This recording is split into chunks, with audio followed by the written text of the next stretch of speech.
All right, I want to switch gears here for a moment. We had last week's winner, Alex Bowman at Las Vegas, say something about the car and the parity. Maybe these guys are on to something right now, like I was mentioning Trackhouse and what Ross Chastain running second in today's race, what he's able to do. But this is a guy that, was able to go and win. And now some of these other teams, you got a Tyler Reddick up in that top 10. You got a Chris Buescher running up there. So maybe this is leveling the playing field a little bit. It's not going to ever level it, but let's hear what Alex had to say. There have definitely been people that have surprised people, and my opinion is that you'll have that a lot through the first half of the season, and then once the bigger teams get time developing things, I mean, you're never going to shut down the giant race teams, right? But I could be totally wrong on that.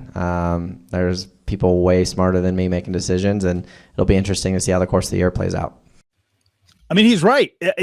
Right now, it seems like, okay, everybody's trying to figure it out. Even we were talking about Kevin Harvick having a pretty crappy season to start. Yeah. But had a pretty good race today. I'm not going to lie. He looked good today. Well, you expect that from Harvick at Phoenix. Yeah, absolutely. And with the gear shifts and everything. Yeah, I mean, you expect him to be good. But he's had problems, just like all the other veterans seem to be having some problems. The young ones just seem to have caught on. I think it's just their adaptability. So do you think the car today with this new car, the pit crew trying to get used to the pits, the new style, the lug itself, them trying to get that car and the tire issue out on the track, leveling the plane? It's not level. It'll never be level. I don't care. Money levels the playing field. That's right.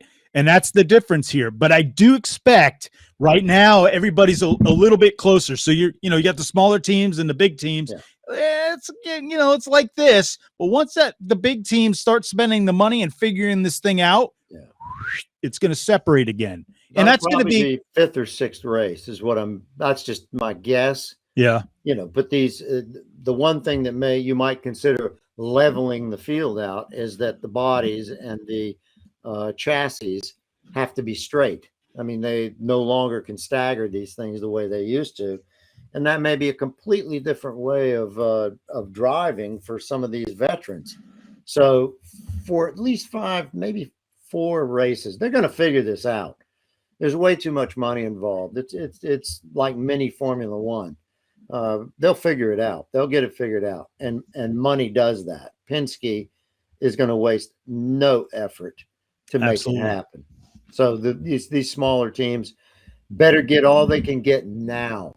That's the ticket. Bank as much in the insurance policy as you can right now, and you might have a shot later on down the line.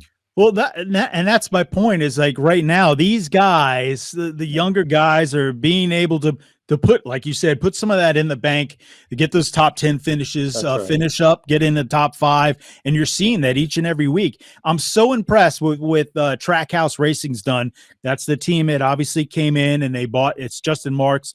He ended up buying the Ganassi team, got some backing with Pitbull, which I thought that it's pretty cool to see.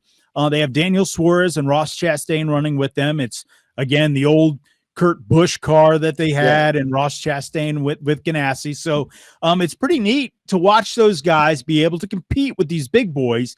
I just don't know how long that's going to last. And it may not last too long, but what they do have is when you purchase something, you're buying their intellectual property as well.